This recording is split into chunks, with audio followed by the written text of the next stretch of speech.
Hey everybody, welcome to the briefing room. I'm Devin Dwyer in Washington. Great to have you with us on this Thursday. We start today with the race for 2020. We're now 100 days out from the official kickoff of the primary and caucus season in Iowa. Things are heating up. The race is shifting once again, and today, yet another candidate in that record large Democratic presidential field dropping out. Congressman Tim Ryan of the state of Ohio, after a 7-month campaign, launching his candidacy on The View on ABC, trying to appeal to those white working class voters of the Rust Belt, struggling to get some momentum, though today officially hung up his hat. He now joins a quarter of those who originally got in now to step aside. Tim Ryan bowing out today. This is we're getting a new look at how the 2020 race is shaping up. Two new polls offering a clearer picture of how Elizabeth Warren and Joe Biden are dueling for frontrunner status. Take a look at this big eye catcher from Quinnipiac University. This is the one that has everybody talking. This is one poll.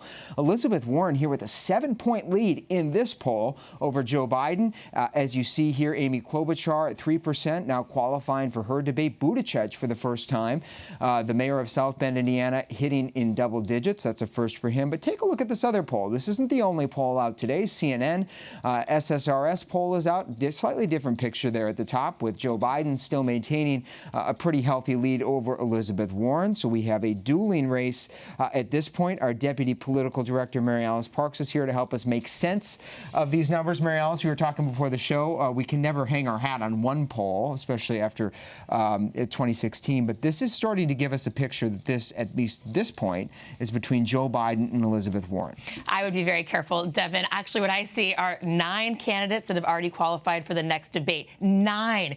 In some ways, the field is narrowing, but it is still so big. It sure is. Let's take a look at one special state that is going to be important in this race. This is a state in Wisconsin, Mary Alice, because even as we talk about Warren, we talk about Biden, Wisconsin, and how these candidates play in the Rust Belt states is going to make the biggest difference. And here, talk us through what you're seeing here. Joe Biden appears to be the only candidate, again, at this stage, here in late October, with a lead above Donald Trump within the margin of error, 6-point margin of error here. The others trailing behind. But close. I think this is a key argument that Democrats are struggling with. Who is most electable? We hear time and time again from Democratic voters them saying that whoever can beat Donald Trump, well, they might be the ones to vote for. It seems like defeating President Trump and keeping him from being a second-term president is their primary concern. And that continues to be Joe Biden's argument when he's out there on the stump. But again, the best way to show for Democrats that you can win is to win. And we are very, very close to voting season starting. And I anticipate this thing will start to snowball very quickly. If Joe Biden can't show that he can actually win in some of those early states, it's going to start to eat away at his argument that he's the best person to win overall. And some of those lower tier candidates you're talking about, maybe an Amy Klobuchar type, for example, if she were to win in Iowa, it certainly would catapult her ahead and give her a fresh look as we head into some of those second, third, fourth tier states in caucus season. Or even do better than expected. It's always an expectation game going into those first few caucuses. And she's been able to say, look, she grew up right next to Iowa. She represents a state close to Iowa. She's really making a pitch that she is the one that can unify the country on both a policy level, but also on a geographic level. She is a candidate from the Midwest, and she says that the Democratic field really needs one. She's having a big moment right now. We're going to dig in on Amy Klobuchar of Minnesota in a second with our reporter that's covered her from the start. But I want to start up in New Hampshire on the campaign trail with Elizabeth Warren. She's at my alma mater, Dartmouth College, today in Hanover, New Hampshire. And we have the pleasure now of hearing from an undecided voter on the campus of Dartmouth College. Rocio Ibanez joins us now, where Elizabeth Warren has just finished speaking. Rocio, it is so great to see you. Great to meet another big greener up there in New Hampshire. Give us your impression of Elizabeth Warren on campus today. What did you hear? What do you like? Well, as an undecided voter, I think she really made a great impression, especially when referring to the Constitution and the maintenance of democracy within the nation. I think that's a very big issue that after this presidency, we really want to focus on and take back government for the people it's meant to work for. she brought out 3 really good points, which are her Medicare for all idea, her wealth tax, and of course her idea of raising the minimum wage for workers in the care industry as well as teachers. And I think that those are really big issues that should be present in American society. So here she really caused a great impression among undecided voters. And coming from a moderate perspective, I think she would be one of those people who are willing to work bipartisanly and in a bipartisan way with Congress for the future of America and the people within it. Is there one single issue or one single factor that is going to help you make up your mind? Well, for me personally, it's not about just presenting ideas to the public. It's more about the execution of policies. There is really no point of having beautiful ideas if you have no idea of how you will work with Congress or how you will work with the American people to get them done. So I really hope that her and the other candidates can really bring that to the table in the future. So it sounds like electability is important to you, Rocio. And you've also, I understand, been looking at Joe Biden and Pete Buttigieg in there. Give us your sense of those two candidates vis-a-vis Warren. What do you like about both of them? What do they have on her? Well, I mean, I think Pete Buttigieg, just his work within his own community, it really speaks volumes for what he can possibly do with the nation. But at the same time, it's also presenting ideas and also presenting the methods to execute them. Joe Biden, I think what he has is experience. Whether one thinks it's good or bad, that's on the prospective voter. But it's undeniable that he has experience, and he's a very central Democrat. So I think for many moderate voters, or at least a silent majority in America, that seems like something that's convincing them for him. But, you know, Elizabeth Warren also has this kind of sense of electability that can really benefit her for the future election.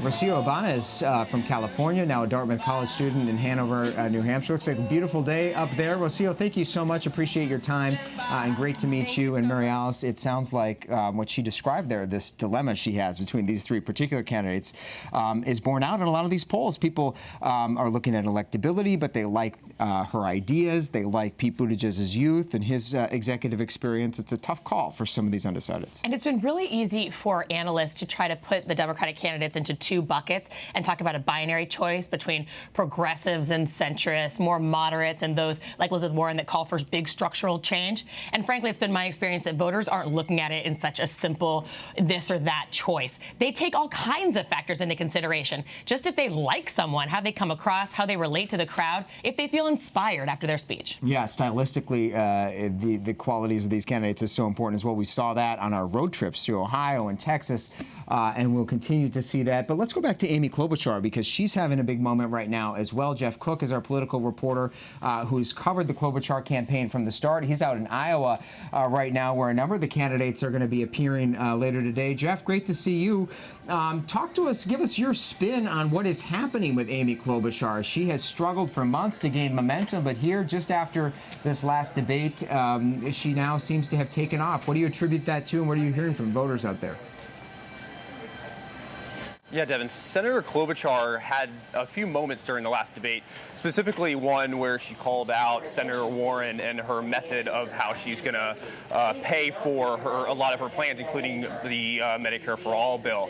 So when she called that out, a lot of more fiscally conservative Democrats and people who skew more moderate resonated with that, and how Klobuchar called it a pipe dream. So Klobuchar sells really hard her Midwestern roots.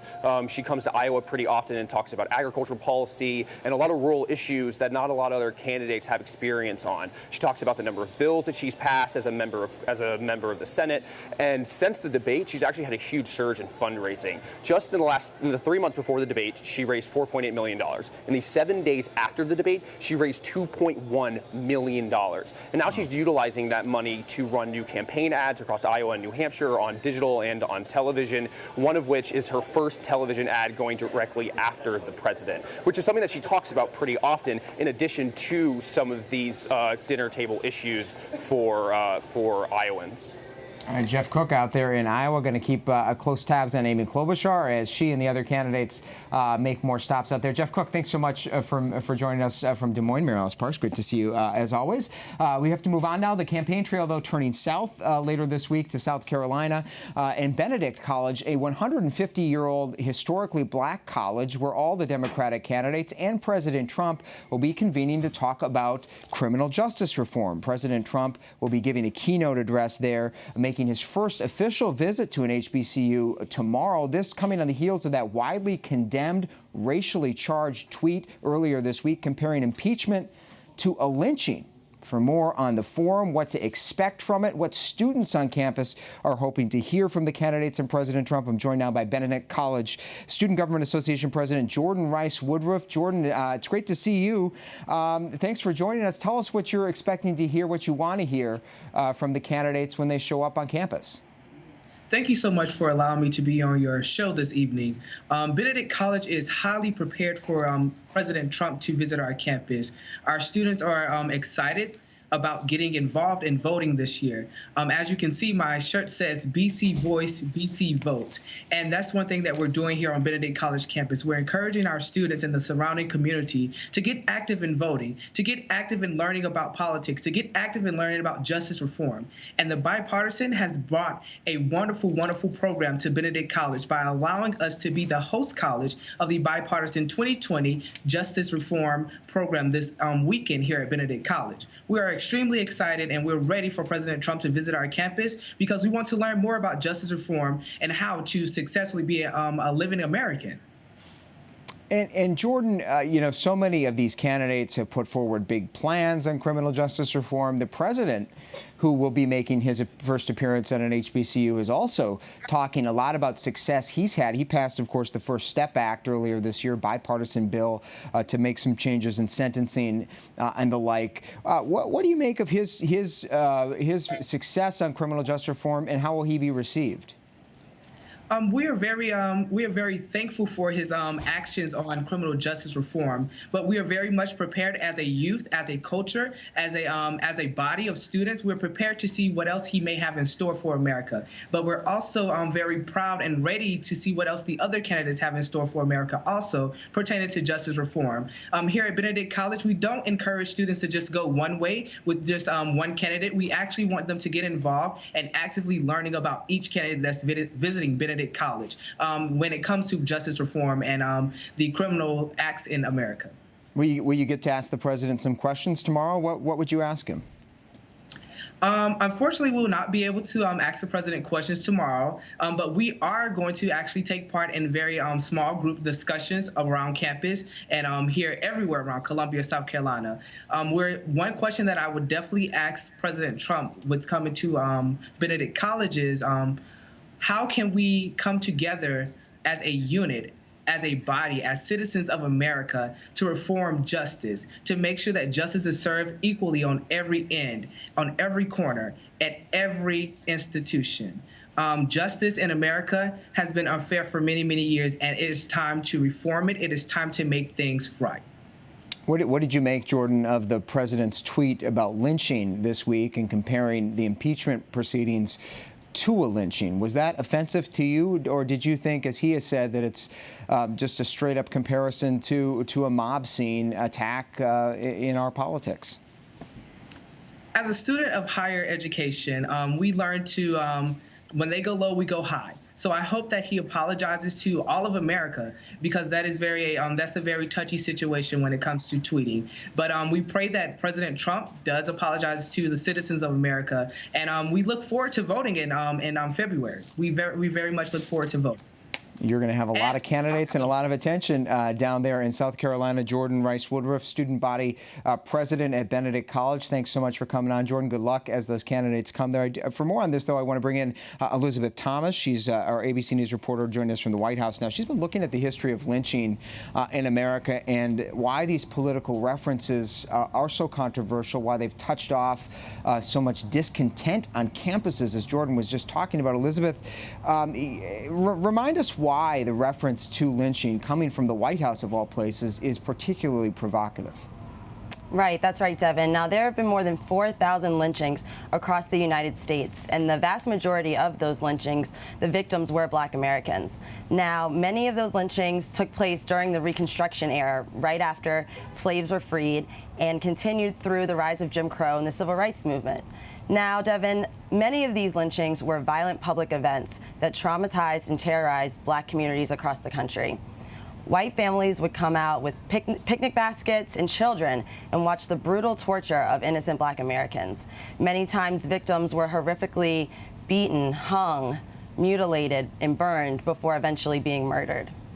Yeah, it was just a horrible scene. We've shown earlier this week some historic pictures here on ABC News Live, and your piece on abcnews.com, talking to so many historical experts on this, really lays out in detail why this is such a powerful and provocative reference. And I guess you've also done some research on the fact that Congress has actually not designated lynching a federal crime. They took some steps in 2018, but it's still not done. That's exactly right, Devin. Now, lawmakers have tried and failed for over a century to get laws on the books to make lynching a federal crime. Like you said, in 2018, the Senate unanimously passed legislation that, if cleared through the House and signed by the president into law, would finally make lynching a federal crime. But nothing as of yet. Elizabeth Thomas for us at the White House. Thanks for that important context on this story. Next to the crisis in Syria, which has consumed much of the president's attention this week, and the new reality on the ground for America's allies in Syria, the Kurds. President Trump tweeting today that he's spoken with the general of those Kurds, General Mazloum, extending something of an olive branch of sorts to the general after the U.S. abandoned them in northern Syria and threatened gains against ISIS. The president saying he enjoyed his conversation with General Mazloum, and he says he appreciates what the Kurds have done, suggesting perhaps they should start helping to protect the oil in the region. So where does the relationship with the Kurds go from here, and what does this mean for the fight against ISIS? I'm joined now from the region by Mutlu Siviruglu. He's a Kurdish political commentator for Voice of America who has been tracking this story. Also, Connor Finnegan, our State Department reporter, joins us as well. Mutlu, we all saw those images of the Kurds throwing potatoes at the U.S. troops as they retreated earlier this week. What do you make of this latest turn with General Mazloum? Has the president basically patched things up with the Kurds? Is everything back as it was? No, as much as we can see, we cover. It's not everything is not normal. No, the disappointment is still there. The expectations are very high. The Kurds want protection because they say they're under attacks. So there are a large number of civilian displacement. And today we have spoken to some SDF spokesperson. They told us that Turkey and the affiliated groups are violating the ceasefire. So the General Mazloum statement is a kind of appreciating, the efforts, but the expectation is there. The situation has not improved. Although the ceasefire mainly is working, although SDF says that there are some attacks, but better than few days. But the problem is still there. I think the people over there want some concrete step from the U.S. Yeah, it's a gut-wrenching situation for many of the cultural Kurds. Last night here in Washington, I met with Bayan Sami Abdul Rahman, the representative of the Iraqi Kurds, of course, a different part of the region there, but very concerned about the Syrian Kurds and what's happening with them. Connor Finnegan, the Syrian Kurdish officials on Capitol Hill yesterday were presenting images of what they said were war crimes perpetrated by the Turks in the wake of Americans pulling out. What do we know about these allegations? Any evidence from the Pentagon and State Department that, in fact, because of the American withdrawal, these war crimes were taken?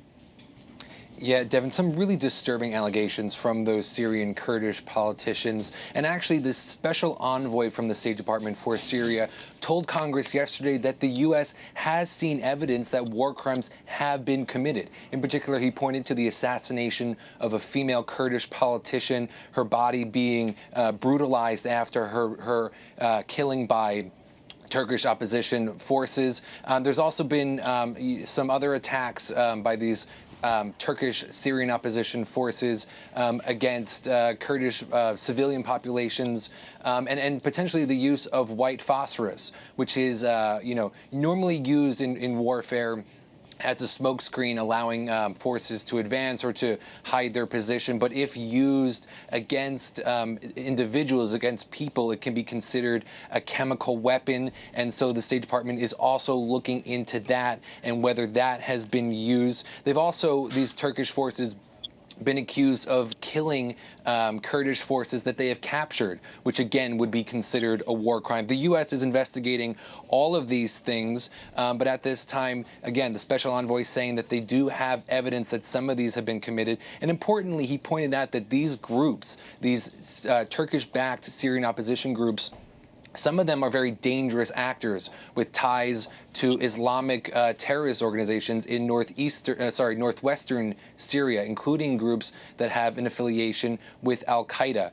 But to your question, Devin, whether or not the U.S. has any role to play in all of this, the Trump administration again is saying that the decision to move U.S. troops back from the border had nothing to do with Turkey's decision to come across and attack Syrian Kurdish forces. They therefore would, deny any responsibility in all of this. But it is clear that none of this would have happened without that October 6th phone call between President Trump and President Erdogan.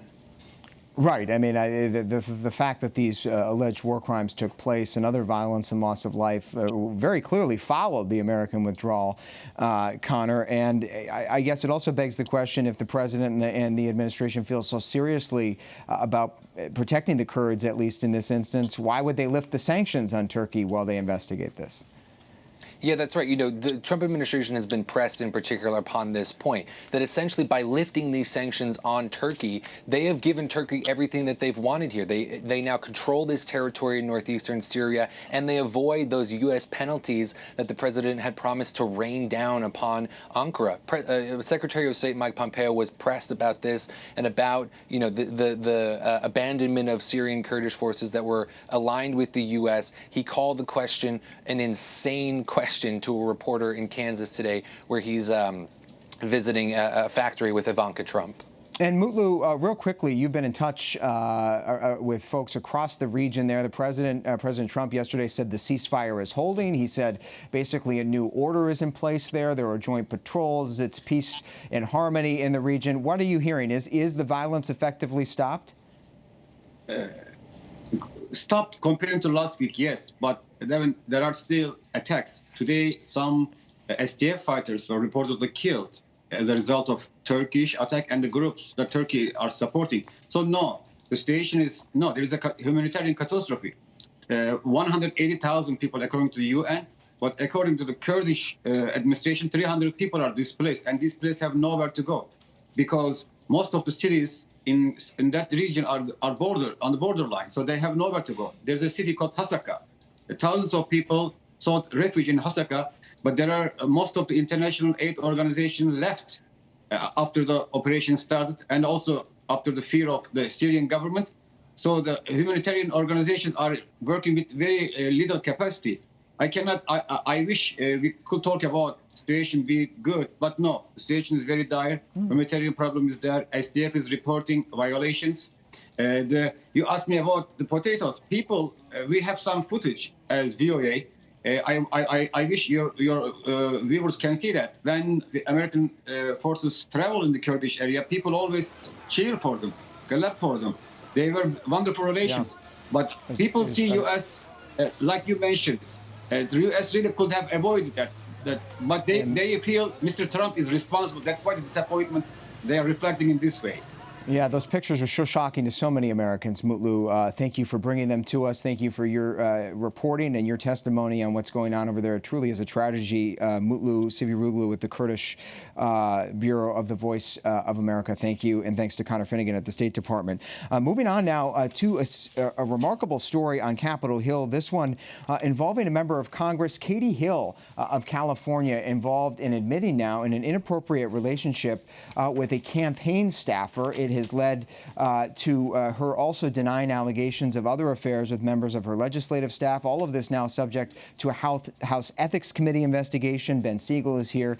Ben, this is starting to gain some traction because not so much about the sordid personal details that are being alleged, but because this involves a potential abuse of power, a member of Congress having inappropriate relations both with a campaign staffer and potentially a legislative staffer, although she denies that. That's right. We're not too far removed from when the Me Too era, the wave hit Capitol Hill. Al Franken, the senator from Minnesota, was the most prominent of about a half a dozen members who left office, forced to leave office, various circumstances having to do with inappropriate relationships by them or their staff. One of the rules put in place was one in the House to prohibit members of Congress from having relationships with staffers in their offices and on the committees they serve on. That is the rule that Katie Hill, the congresswoman, freshman, actually one of the representatives of the freshman class to Democratic leadership, is potentially accused of. That is what triggered this House investigation in the Ethics Committee, and they're going to see whether there is any truth to this. As you pointed out, she is denying that while admitting to the inappropriate affair with the campaign staffer. I believe we have a statement from her office on that very fact. Saddened, she says, that this deeply personal matter. She's going through a divorce right now.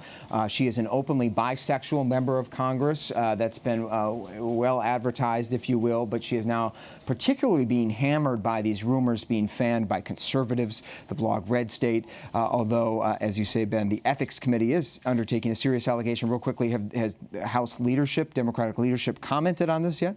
Well, we know that Hill approached Democratic leader Steny Hoyer, the majority leader Nancy Pelosi, the Speaker of the House, and denied these allegations to them privately. They are aware of this sort of this controversy surrounding Hill. No comment yet on the latest developments and whether she is still a member of the leadership team. Right, so as of right now, trying to keep a lid on the controversy, but something that we'll keep a close eye on. Ben Siegel, thanks so much for that story. Finally, today, it was a subdued day on Capitol Hill. Official business all but ground to a halt as members of Congress and the public paid their final respects to one of their own. Congressman Elijah Cummings of Maryland, 68 years old, passed away last week. Cummings was the son of a sharecropper, a civil rights leader, and chairman of the powerful House Oversight Committee, the committee investigating President Trump. He stood up for oversight today.